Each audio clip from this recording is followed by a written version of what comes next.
ಸುಮ್ಮನೆ ಇಲ್ಲೇ ಇದಿಷ್ಟು ಹಿಂಗೆ ಕೂಗಿದ್ರೆ ಇಡೀ ದೇಶ ನಿಮ್ಮ ಕೈಯಾಗ ಬಂದಂಗೆ ಆಗ್ತದ. Useless fellows. ಬೆಂಗಳೂರಿನ ಅರಮನೆ ಮೈದಾನದಲ್ಲಿ ನಡೆದ ಕೆಪಿಸಿಸಿ ನೂತನ ಅಧ್ಯಕ್ಷ ಬಿಕೆ ಹರಿಪ್ರಸಾದ್ ಅವರ ಪದಗ್ರಹಣ ಸಮಾರಂಭ ಈಗ ಹೈಡ್ರಾಮಾಗೆ ಸಾಕ್ಷಿಯಾಗಿದೆ. ವೇದಿಕೆ ಮೇಲೆ ಎಐಸಿಸಿ ಅಧ್ಯಕ್ಷ ಮಲ್ಲಿಕಾರ್ಜುನ ಖರ್ಗೆ ಭಾಷಣ ಮಾಡಲು ನಿಲ್ಲುತ್ತಿದ್ದಂತೆ ಕಾರ್ಯಕರ್ತರು ಡಿಕೆ ಎಂದು ಜೋರಾಗಿ ಘೋಷಣೆ ಕೂಗಿದ್ದಾರೆ. ಇದರಿಂದ ತೀವ್ರ ಕೆರಳಿದ ಮಲ್ಲಿಕಾರ್ಜುನ ಖರ್ಗೆ ಅವರು ವೇದಿಕೆಯಲ್ಲೇ ಕಾರ್ಯಕರ್ತರಿಗೆ ಕ್ಲಾಸ್ ತಗೊಂಡಿದ್ದಾರೆ. ಸುಮ್ಮನಿರಿ, ಕುಳಿತುಕೊಳ್ಳಿ, ನೀವು ಇಲ್ಲಿ ಘೋಷಣೆ ಕೂಗಿದರೆ ಇಡೀ ದೇಶ ನಿಮ್ಮ ಕೈಗೆ ಸಿಕ್ಕಿದಂತೆ ಆಗುತ್ತದೆಯೇ? Useless fellows. ಇದು ಕಾಂಗ್ರೆಸ್ ಪಕ್ಷದ ಸಭೆ, ಯಾವುದೇ ಒಬ್ಬ ವ್ಯಕ್ತಿಗೆ ಸಂಬಂಧಿಸಿದ್ದಲ್ಲ.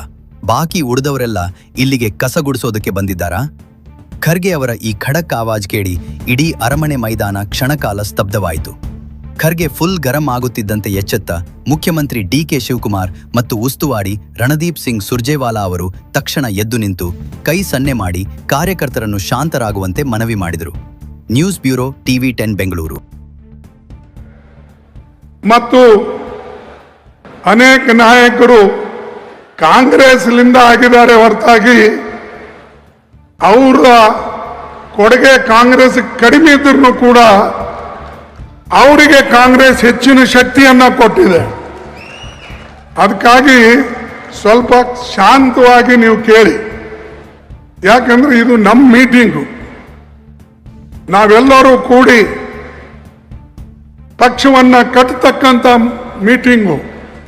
ಅದಕ್ಕೆ ದಯವಿಟ್ಟು ಯಾರು ಮಧ್ಯದಲ್ಲಿ ಕೂಗಕ್ಕೆ ಹೋಗಬೇಡಿ. ಯಾರೇ ನೀವು ಕೂಗಿದ್ರು ಕೂಡ ಆ ಫುಟೇಜ್ ಇರ್ತದೆ, ನಾನು ಡಿಸಿಪ್ಲಿನರಿ ಆಕ್ಷನ್ ತಗೊಳ್ತೀನಿ. ಕ್ಷಣ ಕ್ಷಣದ ಸುದ್ದಿಗಾಗಿ ನೋಡ್ತಾ ಇರಿ TV10 ಕನ್ನಡ ನ್ಯೂಸ್.